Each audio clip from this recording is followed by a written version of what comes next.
আমার এই চিন্তায় সাপোর্ট করতেছি, এখন যদি মাগরিবের নামাজ আযান শুরু হওয়ার আগে আমি ইয়াকুব নানতবির জিন্দেগীর হায়াতের সময়টা শেষ হয়ে যায়, লম্বা সময় ধরে তাকবীরওয়ালার সাথে নামাজ পড়তেছি, এখন যদি মাগরিবের আগে আমার ইন্তিকাল হয়ে যায় তাহলে জীবনের শেষ নামাজটা হবে তাকবীরওয়ালা ছাড়া।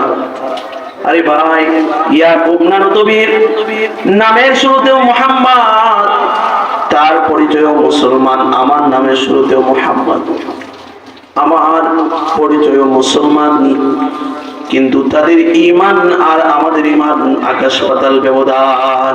আলহামদুলিল্লাহ, আলহামদুলিল্লাহ ওয়া কাফা ওয়া সালামুন আলা ইবাদিহিল্লাযীনা ইসতাফা।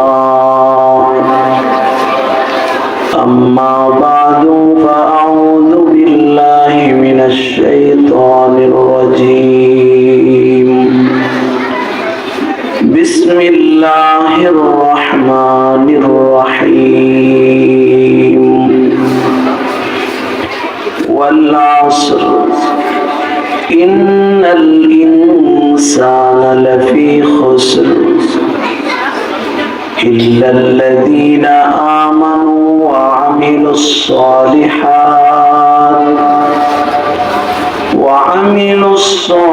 সালিহাতি ওয়া তাওয়াসাউ বিল হক ওয়া তাওয়াসাউ বিস সাবর।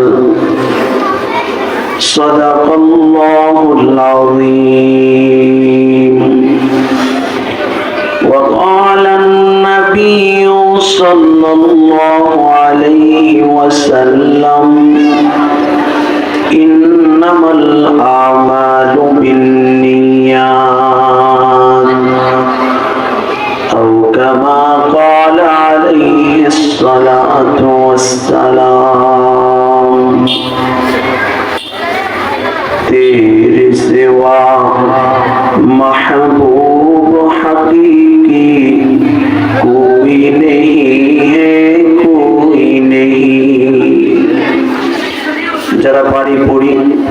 तेरे सिवा मौजूद हकीकी कोई नहीं है, कोई नहीं। यादों में तेरे सबको बुला दो, कोई ना मुझको याद रहे। सब खुशियों को आग लगा दो, काना ये दिल आबाद रहे। अब तो रहे बस तादमे आखिर, अब तो रहे बस तादमे आखिर। विरते जुबाई मेरे इलाह, ला इलाहा इल्लल्लाह, ला इलाहा इल्लल्लाह, ला इलाहा इल्लल्लाह, माशाअल्लाह, ला इलाहा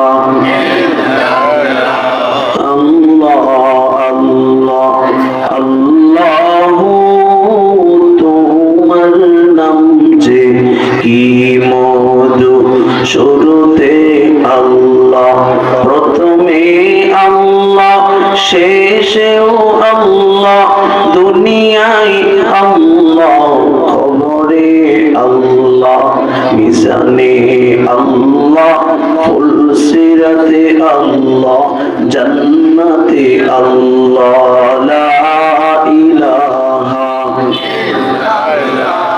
লা ইলাহা ইল্লাল্লাহ মুহাম্মাদুর রাসূলুল্লাহ সাল্লাল্লাহু আলাইহি ওয়াসাল্লাম।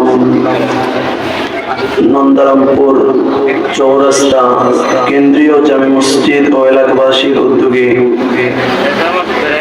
পঞ্চম বার্ষিক ইসলামী মহাসম্মেলনের শ্রদ্ধেয় জনাব সভাপতি সাহেব, দিগার মুআজ্জাজ মুকাররম উলামায়ে কেরাম, বড় বাবারা, যুবক ভাইরা, পর্দার আড়াল থেকে আলোচনা শুনছেন আমার মা ও বোনেরা। কথা বলুন না, কথা বলুন না, কথা বলুন। পর্দার আড়াল থেকে আলোচনা শুনছেন আমার সম্মানিত মা ও বোনেরা। আসলে মাগরিবের পরে একজন আলোচনা করাটাই শ্রেয়। মানুষ যেন কোনো আলোচনা শুধু না শুনে, মানুষ যেন কিছু বুঝে, মানুষ যেন কিছু সবক নিয়ে যাইতে পারে, আমলে ফিকির করতে পারে। শুধু একজন উঠলো একজন নামলো, একজন উঠলো একজন নামলো, এটা ফায়দা হয় কম। এজন্য লম্বা সময় যদি একজন আলোচনা করে তো একটা জিনিস বুঝাইতে পারে, মানুষ সেও বুঝতে পারে। যাই হোক, অনেক পরিস্থিতি পরিবেশের কারণে এটা করতে ভয় মাহফিল কর্তৃপক্ষ করে। যাই হোক, আমি আপনাদের সামনে একটা দামি সূরা আপনাদের সামনে তিলাওয়াত করেছি। কুরআনে কারীমের 103 নম্বর সূরা। এই সূরার নাম হলো সূরা আসর। এটা এমন দামি সূরা, ইমাম শাফি রাহমাতুল্লাহ আলাইহি বলেন, সূরা আসরের পরে যদি আর কোনো সূরা নাজিল নাই হইতো, যদি শুধু সূরা আসরই নাজিল হইতো আর এর উপরে যদি মানুষ আমল করত, তাহলে এইটাই যথেষ্ট ছিল যে এর উপরে আমল করলে পৃথিবীর শৃঙ্খলা, পৃথিবীর সৌন্দর্য, শান্তিময় একটা সমাজ, অতঃপর মানুষ সফল হয়ে জান্নাতে যাওয়ার জন্য সূরা আসরে যথেষ্ট। সুবহানাল্লাহ। সেই সূরা আসর আপনাদের সামনে বরকতের নিয়তে তিলাওয়াত করেছি। দু একটা কথা বলার চেষ্টা করব, আপনারা আমলের নিয়তে শুনবেন। সকলে পড়ি আমিন। মেরে ভাই, দোস্ত, বুজুর্গ, সূরার শুরুতে আল্লাহ তাআলা আসরের কসম করেছেন। আল্লাহ তাআলা মালিকুল মুলক, মুলকুল কালাম। আল্লাহ যত বড় মুলকুল কালাম, তার কথাও তত বড়। মেম্বার কথা বললে যে প্রতিক্রিয়া হয়, চেয়ারম্যান তার চেয়ে বেশি হয়। চেয়ারম্যান কথা বললে যে প্রতিক্রিয়া হয়, কাউন্সিল কথা বললে তার চেয়ে বেশি। ওয়ার্ড কাউন্সিল থেকে একটা মেয়রের পাওয়ার, কথার মাধুর্যতা, কথার পাওয়ার আরো অনেক বেশি। মেয়র থেকে একজন এমপির কথা আরো বেশি, এমপি থেকে একজন মন্ত্রীর কথা আরো বেশি, মন্ত্রী থেকে একজন রাষ্ট্রপতি, প্রধানমন্ত্রীর কথা আরো পাওয়ার বেশি। বলেন, কথা জোরে বললেই পাওয়ার হয় না, আস্তে বললেই পাওয়ার ছুটে যায় না, বরং এটা হলো পদের পাওয়ার। কথা ঠিক না বেঠিক? সুতরাং আল্লাহ জাল্লা শানুহু, তিনি তো সকলকে পদে বসান, তিনি তো তাদেরকে, মানুষকে ইজ্জত দেন। আমলের কারণে তো আল্লাহ বেইজ্জতি করেন।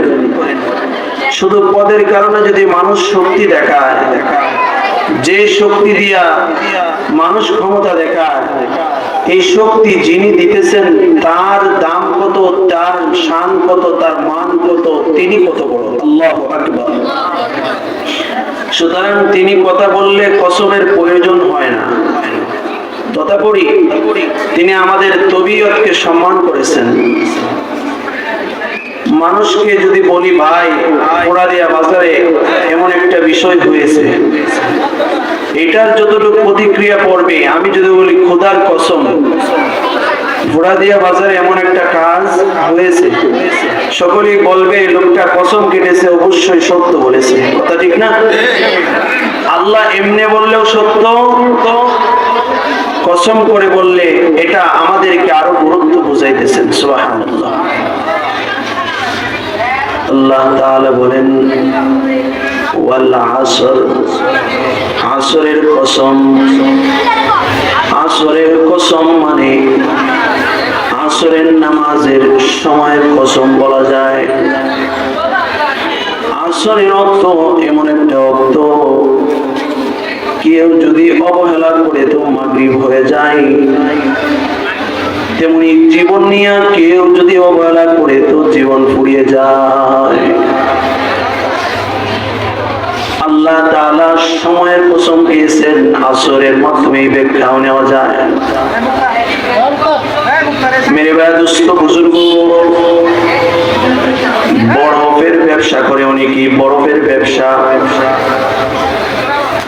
মানুষ যখন মায়ের কোল থেকে বাহির হয় তো সময় যাইতে থাকে আর সে নিজের বিলীনতার দিকে চলে যাইতে থাকে।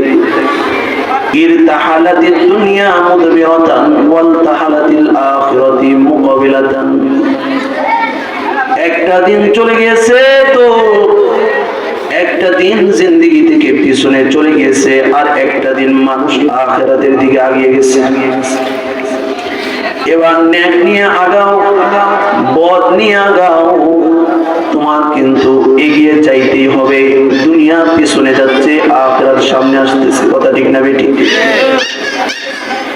আল্লাহ তাআলা কোরআনের মধ্যে বলেন ওয়াল আসর, আসরের কসম খাইতেছেন, আসরের কসম খাইতেছেন মানে সময়ের কসম। যে বরফের ব্যবসা করে বরফ যদি সময় মতো বিক্রি করে দিতে পারে, সিস্টেম অনুযায়ী ছেড়ে দিতে পারে, তাহলে বরফ বিক্রি করে স্বর্ণের মালিক হওয়া যায়। কথা ঠিক না বেটি? কিন্তু বরফ যদি সময় মতো কাজে না লাগাইতে পারে তাহলে বরফ গলে পানি হয়ে যায় এবং দিন দিন সে লসের মধ্যে পড়ে যায়। আল্লাহ তাআলা আসরের কসমকে এই কথাই বলতেছেন, ইন্নাল ইনসানা লাফি খুসর। সময়ের কসম, সকল মানুষ ধ্বংসের দিকে আছে। তবে বরফের ব্যবসা সময় মতো করলে যেমন লাভবান হওয়া যায়, না করলে যেমন লস হয়, ধ্বংসের দিকে যায় বরফ, ঠিক তেমনি মানুষ ধ্বংসের দিকে। কিন্তু ইল্লাল্লাযীনা, তারা না, চারটা গুণ যার মধ্যে আছে, এমন চার গুণওয়ালা মানুষের জিন্দেগি চলে যাবে কিন্তু তারা ধ্বংসের দিকে না বরং জান্নাতের দিকে এগিয়ে যাবে। সুবহানাল্লাহ। এক নাম্বার গুণ ইল্লাল্লাযীনা আমানু। মেরে দোস্ত বুজুর্গ, ইল্লাল্লাযীনা আমানু, যারা ঈমান এনেছে। কার উপর বলেন না? আল্লাহর উপর যারা ঈমান এনেছে। এই জমিন তো শাহজালালের জমিন, এই জমিন তো শাহপরানের জমিন। আল্লাহু আকবার। এই জমিন দিলওয়ার হোসেন সাঈদীর জমিন, এই জমিন তো আল্লামা আহমদ শফীর জমিন, এই জমিন এজ মিল্লাত বাবুনগরের জমিন, এই জমিন হলো শাইখুল হাদিস আল্লামা আজিজুল হক রাহমাতুল্লাহি আলাইহির জমিন, এই জমিন নুরউদ্দিন গওহরপুরী রাহমাতুল্লাহি আলাইহির জমিন। এই জমিনের মধ্যে ঈমানের চাষ করা হয়েছে। এজন্য জন্মের পরেই কালিমা দিয়ে পোলাপান নিজের জবান দিয়ে পড়ে লা ইলাহা ইল্লাল্লাহ, সুবহানাল্লাহ। এজন্য ঈমানের হাকিকত আমরা বুঝি না। ঈমানের হাকিকত হলো আল্লাহ তাআলা ঈমান শিক্ষা দিয়েছেন। ঈমান কিভাবে আনবা? আল্লাহ রাসূল সাল্লাল্লাহু আলাইহি ওয়াসাল্লাম ঈমান এনেছেন যেভাবে, আমানার রাসূল বিমা উনজিলা ইলাইহি মির রাব্বিহি ওয়াল মুমিনুন। সরকারি দু আলম নবী যেভাবে ঈমান এনেছেন সেভাবে মুমিনরাও ঈমান এনেছে। সুবহানাল্লাহ। তারা ঈমান আনবে আমানা কুল্লুন আমানা বিল্লাহ, আল্লাহর উপর। আল্লাহ সব কিছু সৃষ্টি করেছেন, সব কিছু তিনি পরিচালনা করতেছেন, তিনি ছাড়া কোনো মাবুদ নাই। সুবহানাল্লাহ। ওয়া মালাইকাতিহি, অনেকে বলে ফেরেশতা আল্লাহর মেয়ে, এটা বিশ্বাস করা যাবে না। বিশ্বাস করতে হবে ফেরেশতাও আল্লাহ তাআলার একটা সৃষ্টি। ওয়া কুতুবিহি, কুরআনের আল্লাহ তাআলার কিতাব, তাওরাত আল্লাহ তাআলার কিতাব, জাবুর আল্লাহ তাআলার কিতাব। এভাবে আসমানি সকল কিতাবের উপরে ঈমান আনতে হবে, এটার নাম ঈমান। ওয়া রাসূলিহি আদম আলাইহিস সালাম থেকে মুহাম্মদুর রাসূলুল্লাহ সাল্লাল্লাহু আলাইহি ওয়াসাল্লাম পর্যন্ত যত নবী পয়গম্বর এসেছেন সকলের উপরে ঈমান আনতে হবে, এটার নাম হলো ঈমান। সুবহানাল্লাহ। ঈমান হলো লা ইউকাল্লিফুল্লাহু নাফসান সামি'না ওয়া আতা'না। ঈমান হলো শুনবা যখন আল্লাহ এক, তোমার যুক্তিতে মিলুক অথবা না মিলুক, ওয়া আতা'না গ্রহণ করা। সুবহানাল্লাহ। ঈমান মানে কুরআন যখন তোমার সামনে পেশ করা হবে তো তোমার যুক্তিতে দরুক আর না দরুক এটাকে মেনে নেওয়া। সুবহানাল্লাহ। ঈমান মানে লা ইউকাল্লিফুল্লাহু নাফসান ইল্লা উসআহা।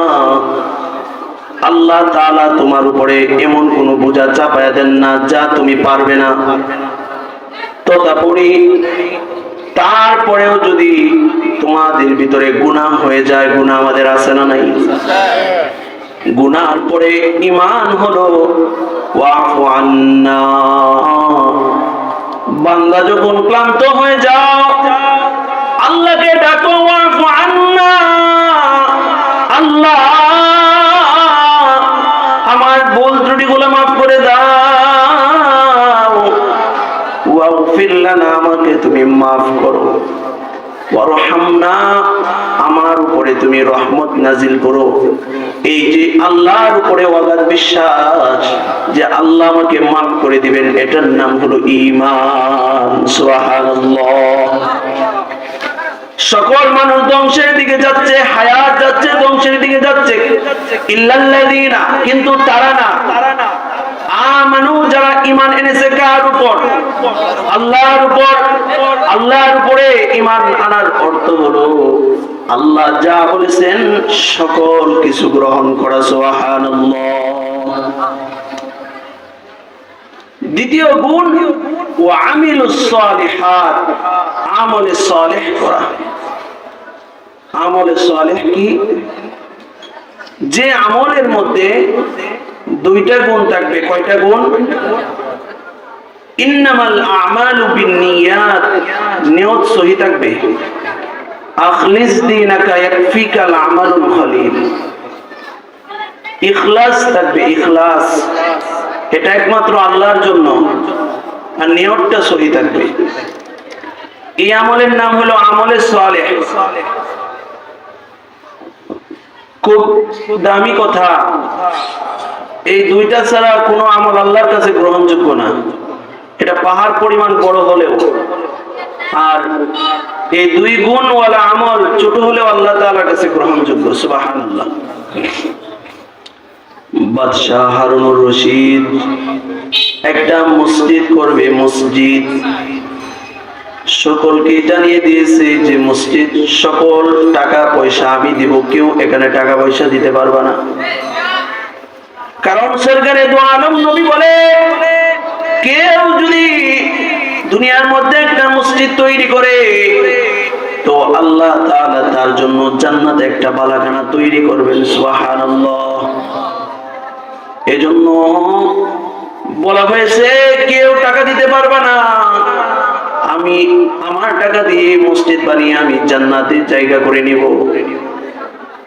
কিন্তু দেখা গেল স্বপ্নে বাদশাহ হারুনুর রশিদ জান্নাতে ঘুরতেছে। সুবহানাল্লাহ। মসজিদ বানানোর পর জিজ্ঞাসা করেছে, পাশে দেখেছে তার জান্নাতে যে বাড়ি পেয়েছে ওই বাড়ির মতন আরেকটা বাড়ি, বলে এই বাড়িটা কার?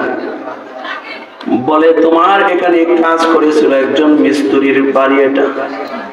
বলে কেন? বলে সেও মসজিদে অংশ গ্রহণ করেছে। সুবহানাল্লাহ। জিজ্ঞাসা করা হয়েছে এই মিস্ত্রি, সকল মিস্ত্রিদেরকে ডাকার পরে বলছে কে মসজিদের মধ্যে কি দান করেছো? আমি স্বপ্নে দেখেছি আমাকে আল্লাহ তাআলা মসজিদের পরিবর্তে একটা জান্নাতে ঘর বানায় দিয়েছেন। আমার ঘরের পাশে আরেকটা ঘর আল্লাহ তাআলা একজনকে দান করেছেন, বলো সেই কে ব্যক্তিটা? একজন দাঁড়িয়ে গেছে যে আমি রাত্রের গভীরে আপনার ভয়ে আপনি যে বলেছিলেন কেউ কিছু দান করতে পারবে না, সেই ভয়ে আমি রাত্রে আমার বাড়ি থেকে এমন একটা ছোট্ট পাথর এখানে দান করেছি, যে পাথরটা মসজিদের অন্য পাথরের মতো, সহজে বোঝার উপায় নাই এটা কি কিনা পাথর, বাদশাহ হারুনুর রশিদের টাকায় নাকি কেউ দান করেছে। সুবহানাল্লাহ। রাতের আধারে আমি মসজিদে দান করেছি, এটা কেউ দেখে নাই, কিন্তু কে দেখেছে? আল্লাহ। এটার নাম হলো আমলে সালেহ। আমলে সালেহ যারা করেছে তাদেরকে আল্লাহ তাআলা দুনিয়ায় দামি বানাইছেন, আখিরাতেও দামি বানায় দিবেন। সুবহানাল্লাহ। কাসেম নানতুবি রাহমাতুল্লাহি আলাইহি ইখলাস এবং নিয়তকে সহি রেখে দারুল উলুম দেওবন্দ প্রতিষ্ঠিত করেছিলেন। দারুল উলুম দেওবন্দ ডালিম গাছের নিচে ছোট্ট একটা জায়গা, ছোট্ট একটা জায়গার মধ্যে যে মাদ্রাসা প্রতিষ্ঠিত করেছিলেন, ইখলাস আর নিয়ত সহি থাকার কারণে সারা বাংলাদেশে সহকারে সারা বিশ্বে অনেক জায়গায় এই মাদ্রাসার শাখা প্রশাখা ছড়িয়ে গেছে। সুবহানাল্লাহ। এই মাদ্রাসাগুলো থেকে হাজার হাজার ইলমি ছাত্র বাহির হইতেছে। সুবহানাল্লাহ। মেরে ভাই দোস্ত বুজুর্গ, মাওলানা ইলিয়াস রাহমাতুল্লাহ আলাইহি ইখলাস আর নিয়তকে সহি রেখে আমলে সালেহ করেছিলেন। তাবলীগের কাজ শুরু করেছিলেন, যার মাধ্যমে মুরব্বী বাবারা দ্বীন পাওয়া সহজ হয়ে গেছে। সুবহানাল্লাহ। এমন আমলে সালেহ আমরা করতে রাজি আছি কিনা? আল্লাহ তাআলা কবুল করুন, সকলে পড়ি আমিন। ওয়া তাওয়াসাউ বিল হক। সকলে ধ্বংসের দিকে কিন্তু তারা না, যাদের ঈমান আছে। ওয়া আমিলুস সালিহাত, যাদের আমলে সালেহ আছে। ওয়া তাওয়াসাউ বিল হক, যারা সত্যের উপরে চলে। সুবহানাল্লাহ। সত্যের উপরে চলা মানে শুধু ঈমান এনেছে, ঈমান আনার মধ্যে কিন্তু নয়, সে ঈমান আনার পরে ওই ইকামিস সালাহ, নামাজ পড়ে। সুবহানাল্লাহ। আরে ইয়াকুব নানতুবি রাহমাতুল্লাহি আলাইহি দেওবন্দের প্রথম শাইখুল হাদিস। আমাদের তো নামাজের প্রতি মুহাব্বত নাই। আরে নামাজের পরে নামাজ চলে যাইতেছে, নামাজের প্রতি কোনো গুরুত্ব নাই। অথচ ইয়াকুব নানতুবি রাহমাতুল্লাহি আলাইহি একটা প্রোগ্রামে গেছেন মাগরিবের আগে, আসরের নামাজের সময়, কিন্তু মানুষের সাথে মুসাফাহা করতে করতে আসরের নামাজ শুরু হয়ে গেছে, তাকবীর ওয়ালাটা ধরতে পারে নাই। শটপট শুরু হয়ে গেছে নামাজের পরে। মানুষ বলে ইয়াকুব নানতুবিকে ডাক্তার দেখাও। ইয়াকুব নানতুবি মনে হয় অসুস্থ হয়ে গেছে, চোখের পানি ছেড়ে দিছে। চোখের পানি ছেড়ে দিয়া ইয়াকুব নানতুবি বলে ডাক্তার দেখানোর দরকার নাই। আল্লাহু আকবার।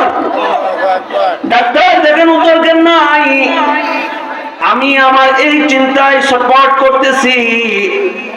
এখন যদি মাগরিবের নামাজ আযান শুরু হওয়ার আগে আমি ইয়াকুব নানতুবির জিন্দেগীর হায়াতের সময়টা শেষ হয়ে যায়, লম্বা সময় ধরে তাকবীর ওয়ালার সাথে নামাজ পড়তেছি, এখন যদি মাগরিবের আগে আমার ইন্তিকাল হয়ে যায়, তাহলে জীবনের শেষ নামাজটা হবে তাকবীর ওয়ালা ছাড়া।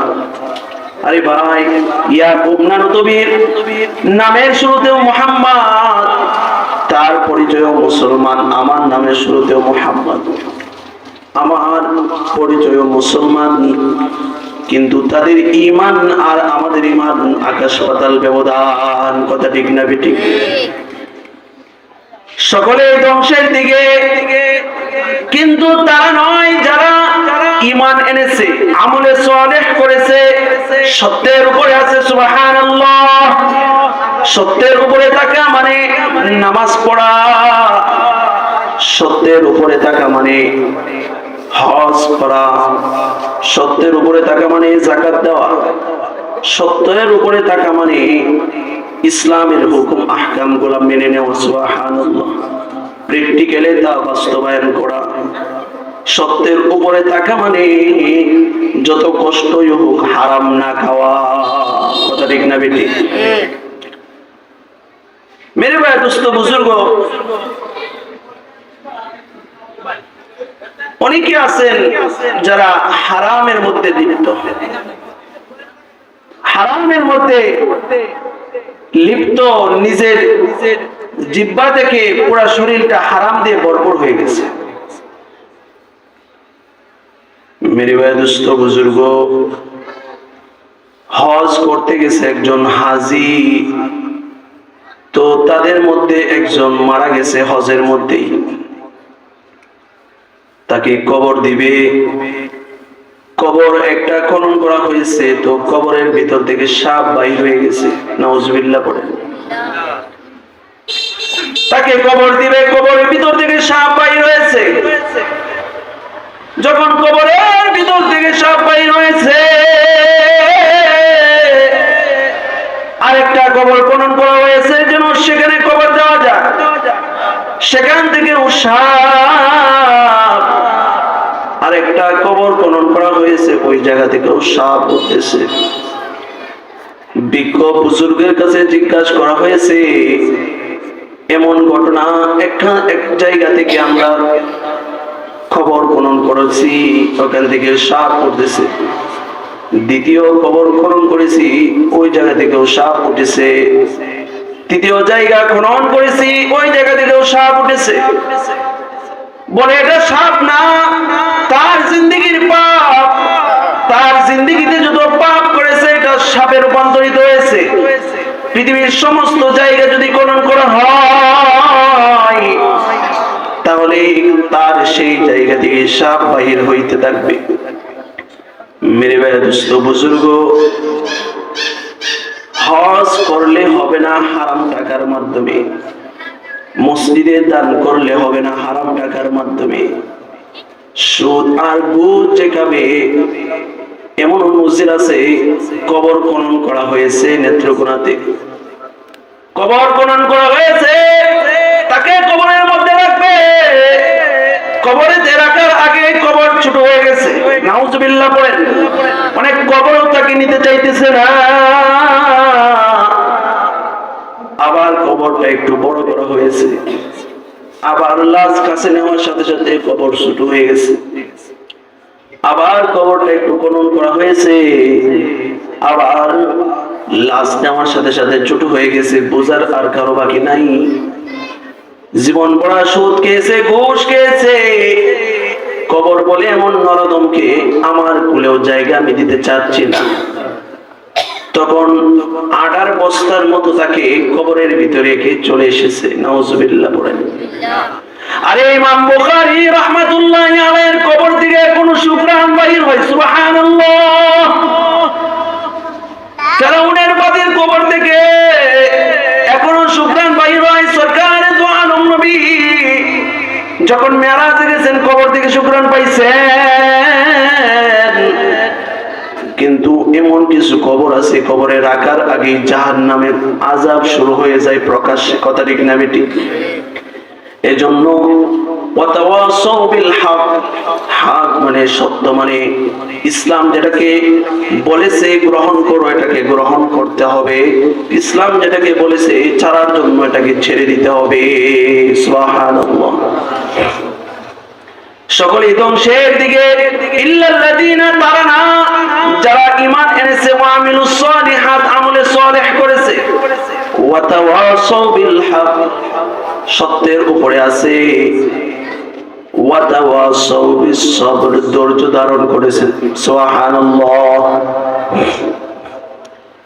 ধৈর্য, সবর, এর মাধ্যমে আমরা আল্লাহকে পেতে পারবো। আইয়ুব আলাইহিস সালাম তিনি শুধু একজন নবী ছিলেন না, হযরত আইয়ুব আলাইহিস সালাম ওনার কাছ থেকে ধৈর্য কি জিনিস এটা আমরা শিখতে পারি। হযরত আইয়ুব আলাইহিস সালাম তিনি একজন নবী ছিলেন না, তিনি একজন বাদশা ছিলেন, রাজা ছিলেন। আল্লাহ তাআলা একদিন বলতেছেন যে আইয়ুব এত কিছু পেয়েও আমাকে বলে নাই। সুবহানাল্লাহ। শয়তান এই কথা শুনে বলতেছে, আল্লাহ এত আরাম পাইছে তো এজন্য তোমারে বলে না, একটু কষ্ট দিয়ে দেই, একবার তোমাকে ভুলে যাবে। বলে দেখ, পরীক্ষা করে দেখ, আইয়ুব আমাকে ভুলবে না। সুবহানাল্লাহ। তখন আইয়ুব আলাইহিস সালামকে দুইটা কষ্ট দিয়েছিল, একটা হলো নুসুব আর একটা হলো আযাব। নুসুব মানে মনের কষ্ট। আইয়ুব আলাইহিস সালামের যত বেড়ার পাল ছিল ধ্বংস করে দিছে, যত ছাগলের পাল ছিল ধ্বংস করে দিছে, যত খাদ্য গুদাম ছিল ধ্বংস করে দিছে, বাদশাহী ছিল ধ্বংস করে দিছে। এটা হলো নুসুব। আপনার পেট্রোলি পড়ে গেছে, আপনার শরীরে কিছু হয়েছে কিন্তু না, মনের ভিতরে যন্ত্রণা হয়েছে। কথা ঠিক না বেটি? মনের যন্ত্রণাকে বলা হয় নুসুব। সে সকল কিছু ধ্বংস হওয়ার পরে বাদশাহী হারাইছে, তারপরেও বলে যে আল্লাহ দিয়েছিল সে আল্লাহ নিয়ে গেছে। সুবহানাল্লাহ। সকলকে বলেছে আমি যেভাবে এখনো আল্লাহর উপরে আস্থা আছে, ঈমান আছে, তোমরাও আল্লাহর উপরে আস্থা রাখো, ঈমান রাখো। সুবহানাল্লাহ। অতঃপর শয়তান বলে এটা তো মনের যন্ত্রণা, তার শরীরে একটু অসুখ, আল্লাহ আমাকে পাওয়ার দাও, দিয়ে দেই, দেখবা তোমাকে আর স্মরণ করবে না। আল্লাহ বলে দেখ চেষ্টা করে। ওয়াযাব, তাকে কষ্টের মধ্যে ফেলে দিল। শরীরের মধ্যে প্রচন্ড ব্যথা, পোড়া হইছে, এগুলা ফেটে শরীরে জ্বর, এগুলা থেকে পুজ বাইর হইতেছে। যে বিবি ছিল, এক নাম্বার বিবি তো চলেই গেছে। আরে এমন মানুষের সাথে সংসার করা যায়? দুইজন স্ত্রী আলাদা হয়ে গেছে। ইউসুফ আলাইহিস সালামের ছেলের ঘরের নাতনি, সে বিবি রহিমা, তিনি রয়ে গেছেন। তিনি বলে আমি ছেড়ে যাব না। তিনি শরীরটাকে পুছে দিতেছেন, ওই জায়গায় মলম লাগিয়ে দিতেছেন। এভাবে অবস্থার বেগতিক যখন ঘটলো, তখন সকলেই বলল তাকে নিয়ে বাড়ি থেকে চলে যাও। বাড়ি থেকেও চলে গেছে, কিন্তু আল্লাহকে বলে নাই। এভাবে শরীর থেকে পোকা মাকড় হয়ে শেষ হয়ে যাইতেছে। বিবি রহিমাও কাজ করে তার স্বামীকে কিছু করে খাবার দিতেছেন, কষ্ট করতেছেন। এক পর্যায়ে জিহ্বার মধ্যে কিরা ধরে যাওয়ার অবস্থা। এর ভিতরে আল্লাহ তাআলা জিজ্ঞাসা করে, আইয়ুব কেমন আছো? আইয়ুব বাদশাহী হারাইছে, নিজের ঘর বাড়ি সব হারায়ও আইয়ুব বলে আলহামদুলিল্লাহ। আল্লাহু আকবার। আইয়ুব আলাইহিস সালাম 18 বছর পরে আল্লাহ তাআলাকে ডাক দিয়ে আল্লাহ তাআলাকে বলে, ওয়াজকুর আবদানা আইয়ুব ইয নাদা রাব্বাহু আন্নী মাসানিয়াশ শাইতানু বিনুসবি ওয়া আযাব।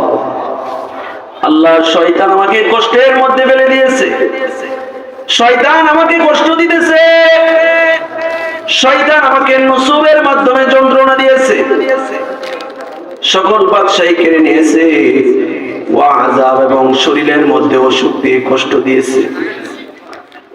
আল্লাহ তাআলাকে যখন ডাক দিয়েছে, আল্লাহ তাআলা বলে ইন্নাল্লাহা মা'আস সাবিরিন, ধৈর্য ধারণকারীদের সাথে আমি আল্লাহ আছি। সুবহানাল্লাহ। আল্লাহ আইয়ুব আলাইহিস সালামকে 18 বছর পরে আবার যুবক বানিয়ে দিয়েছেন। সুবহানাল্লাহ। মেরে ভাই, দোস্ত, বুজুর্গ, মোটামুটি আপনাদেরকে একটা মেসেজ সূরা আসরের দেওয়ার চেষ্টা করেছি। এক নাম্বার, বরফ বিক্রেতা সময় মতো যদি বরফ বিক্রি করতে না পারে, তাহলে এই বরফ গলে পড়ে শেষ হয়ে যাবে আর সে ক্ষতিগ্রস্ত হতে থাকবে। কথা ঠিক না বেটি? সময় মতো বরফের ব্যবসা যদি করতে পারে, বরফ দিয়ে স্বর্ণও কিনতে পারবে। কথা ঠিক না? কিন্তু দুনিয়াতে কেউ যদি নিজের এই সময়টাকে, অল্প সময়টাকে কেউ যদি 4টা গুণে গুণান্বিত করে ফেলতে পারে, সকল মানুষ ধ্বংস হলেও এই 4 গুণ ওলা ধ্বংস হবে না। সুবহানাল্লাহ। 1 নাম্বার, যার কাছে ঈমান আছে। সুবহানাল্লাহ। 2 নাম্বার, যার কাছে আমলে সালেহ আছে, অর্থাৎ যে আমলটা শুধু আল্লাহর জন্য।